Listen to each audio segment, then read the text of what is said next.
Hey, what's up, guys? Welcome to AnTalk, the weekly comic conversation. Now, I know this is a late review for this movie, but I had to get it done, so let's not waste any time and get right into it. Black Panther, Marvel's 18th film in the MCU that is just demolishing the box office as we speak. Starring Chadwick Boseman as T'Challa, the Black Panther, Michael B. Jordan as the villain, Eric Stevens aka Killmonger, and an incredible cast across the board that I'll get into. This movie was directed by Ryan Coogler, who is pretty much a prodigy at this point, seeing that he's only 31 years old, and he's already directed 3 films, all critically acclaimed: Fruitvale Station, Creed, and now Black Panther, all of which also star Michael B. Jordan. Why did this movie have so much hype behind it? I think no matter who you are, you've heard about this movie at some point. And that's pretty rare for everyone to be so aware of a superhero movie coming out as popular as they are. But why is there so much talk about this movie? Well, because it's the first superhero movie to center around a black superhero. Now let me clarify. I know there have been movies like the Blade movies starring Wesley Snipes, which actually don't get enough credit. You have Hancock with Will Smith, who was also Deadshot in Suicide Squad. I guess Spawn with Michael Jai White. I guess Catwoman with Halle Berry. But hopefully that just helps you see what I'm getting at here. And of course you have Falcon, War Machine, Heimdall, and Nick Fury, but they've never been leads, obviously. So what I mean, there's never been a superhero movie, or hardly a blockbuster movie, that centers around a black character of this scale, caliber, and prestige, with a $200 million budget, a black director, an almost all-black cast, black writers, costume designer, cinematographer, and even a soundtrack produced by rap artist Kendrick Lamar, with the movie primarily taking place in the fictional African nation known as Wakanda. And honestly, I think it's a beautiful thing and a very positive thing, and not to get all political, but for anyone to be bothered by something that has an incredibly obvious positive effect on so many people really doesn't make sense to me. It's not subjective that films like this are seriously underrepresented and at this scale, non-existent. So I'm very glad this movie is a major hit and is absolutely just killing it at the box office. I think it opens a lot of doors for the future, and I'm also very happy to say this is a very good movie that I really, really like. I've seen it a couple times now, so I've definitely been able to digest it all and really think about it. And I really do think it's a pretty damn good movie. It's fun, it's epic, yet personal.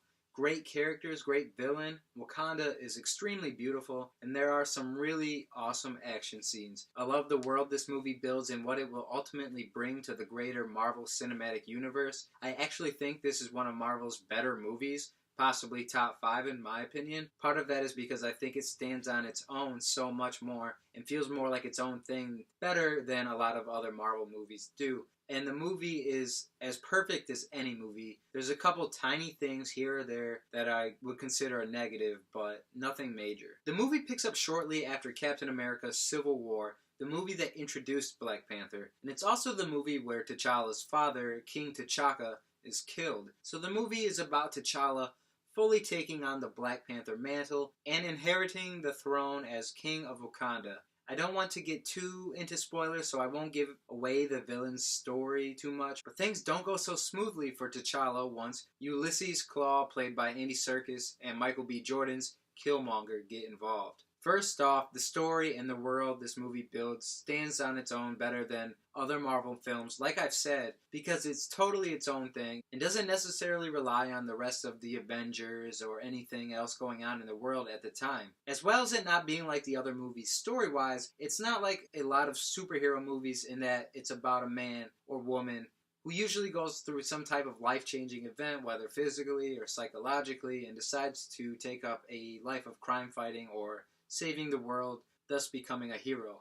Black Panther isn't quite that. Yes, he has an outfit and a mantle, but he's the warrior and protector of his nation, Wakanda, as well as king. So most of the drama and issues that occur with Black Panther, just like in the comics, are closely related to him personally or his people/nation, and that's pretty much exclusively what the movie focuses on. But like I just said, that's what the comics really focus on too, and that's why they're so great and stand apart. And how he fits into the larger Marvel universe in the comics and now the movies, well, I guess you could say some events and threats are so worldly and large scale that they will affect everyone, Not to mention, T'Challa, the Black Panther, is one of the most well-rounded characters in Marvel when it comes to abilities, intelligence, wealth, power, wisdom, and honor, with the heart of a hero and the presence of royalty. So yeah, he's very significant, as well as Wakanda, with their highly technological society and their highly valuable resource, vibranium.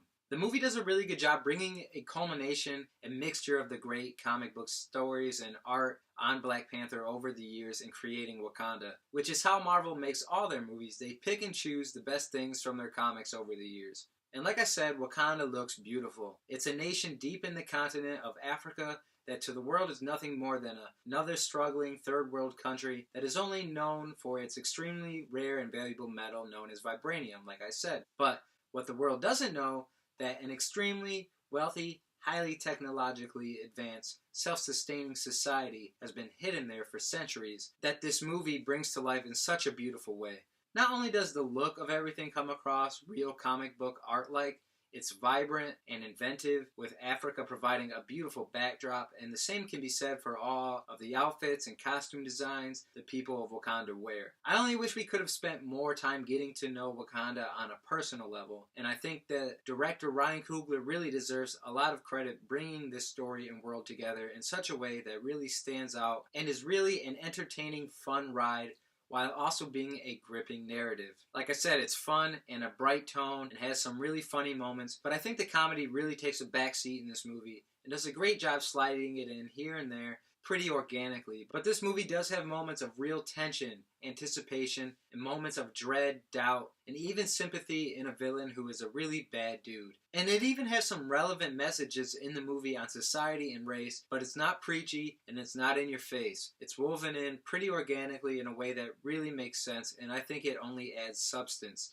That's why I can't give this movie enough praise, because in my opinion, it literally checks all the boxes. I thought most of the action scenes were really good. There are a couple fight scenes that are one-on-one ritual fights, and I found these to actually be the most captivating. They just seem more personal, and the overall tension was the strongest in these scenes. There's also other action scenes that really stick out. The final battle was really cool. I think they do a lot of cool things there with how they utilize some of the characters. And you know every action or superhero movie has to have a climax involving this massive battle or fight, but this one really sticks out. You really come to like these characters by the end of the movie and fall in love with the setting, so I think that helps. The movie goes all James Bond for a little bit in a casino with espionage and all that going on that leads up into another standout fight scene that is then followed by a car chase that is actually really fun and sticks out as far as car chases go, in my opinion. A lot of this has to do with Andy Serkis, who is having a blast. Then you have Okoye doing some really badass stuff with her spear as she rides on top of a car. And they do really cool thing with Shuri, being the tech genius that she is,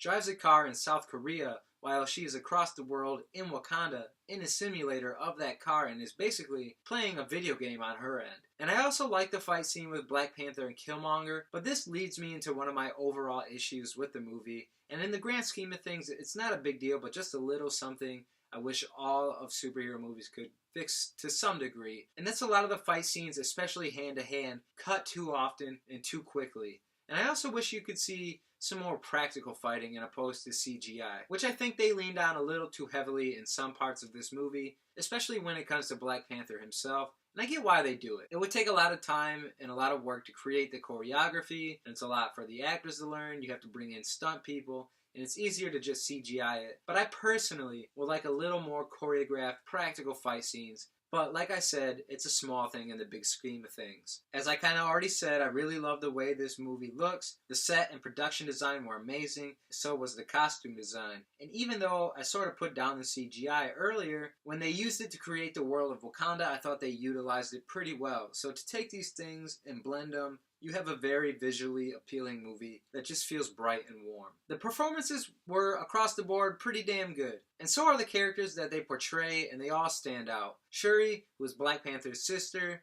and tech genius similar to Tony Stark, designing most of the current weaponry and modern technology of Wakanda, as well as Black Panther's suits. She's kind of like his Q in James Bond. She's probably the most charming personality in the movie, is really one of the standouts of the film. The brother-sister chemistry she has with Chadwick Boseman comes across really genuine. Okoye, played by Danai Gurira, is General of the Dora Milaje, Black Panther's elite all-women guard, basically the King's Guard. Okoye is basically at T'Challa's side at all times. She's extremely badass, and if this movie had a highlight reel, most of the moments would be of her. You have the great actress Lupita Nyong'o as Nakia, a warrior in her own right, and T'Challa's ex/its complicated love interest. And like I said, Wakanda has been closed off and hidden to the world, and she is very much on the side of using their resources in technology and medicine to help the rest of the world, especially with surrounding struggling countries. Angela Bassett plays T'Challa's mother. Doesn't have a huge part, but does a great job with the time she has. She has such a strong and commanding presence on screen that she was the perfect person to play this part of basically Queen Regent of Wakanda and the mother of T'Challa. One thing that is a huge part of this movie is the presence and display of very strong women. Whether it's the Dora Milaje being an elite force of warrior women, the morals, principles, and the leadership quality in Nakia, the queenly presence of Angela Bassett, or the intelligence and technological prowess of Shuri. The movie does a great job with creating these characters, and they were brought to life by great actresses filling the roles. M'Baku, leader of the Jabari tribe, and I guess you could kind of consider him a rival to T'Challa,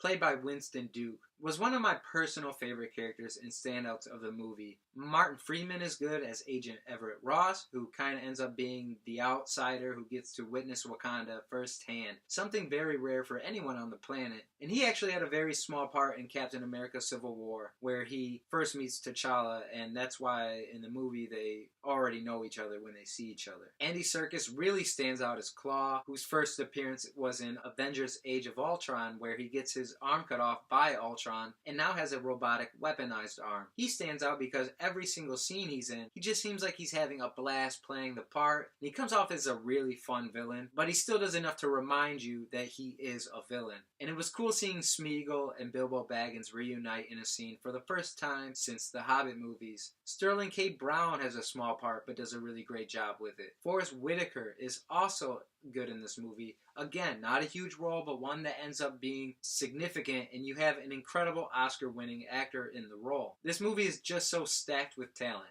And speaking of Oscars, Daniel Kaluuya is another significant side character with not a lot but enough development. When this movie was released, it was pretty recent and relevant news that Kaluuya was nominated for an Oscar, Best Lead Actor for Get Out. That came out earlier in 2017. I thought that was kind of funny because they had no idea when they filmed Black Panther that he'd be an Academy Award nominated actor, and it just adds that much more to this film. Now, of course, we have to talk about Michael B. Jordan as Eric Stevens, aka Killmonger. He pretty much steals the movie. He's now one of Marvel's best villains, easily. I feel like I've been saying that a lot lately with their films, but I really do think Eagle the Living Planet, Hela, Vulture, and now Killmonger are arguably in the top 6 to 7 villains, definitely top 10, and out of like 18 movies, that's pretty damn good. But Killmonger is top 3 hands down, and it's because the movie does such a great job at getting the audience to really see his point of view. He's a bad guy, but his motives make you sit back and go,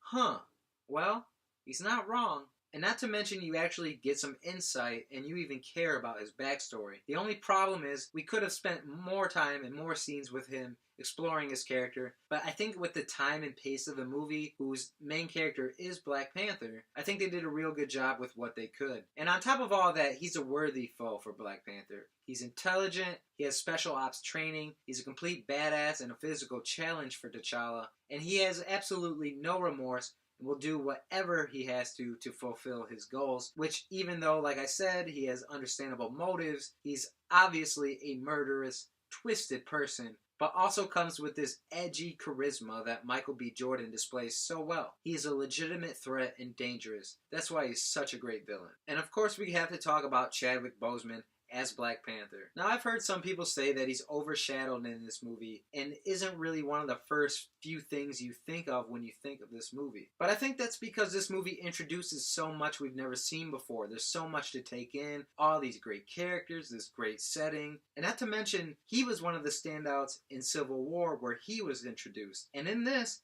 I think he still does a great job playing the role. I think Boseman is a great pick to play T'Challa. He's young enough to have this youthfulness to him, but at the same time, the way he carries himself in the movie, without doing too much, the fact that he's smart, capable, has heart, is royalty, that all comes across in his performance. And at a lot of times, I find it to be very subtle, but just the way he portrays it, he comes across very regal to me. And he has a couple great scenes with his father that I really enjoy.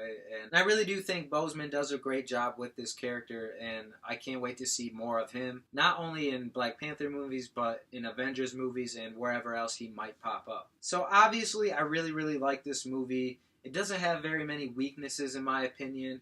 I'd recommend it to anybody. And yeah, I really don't think there's anything else for me to say about this movie.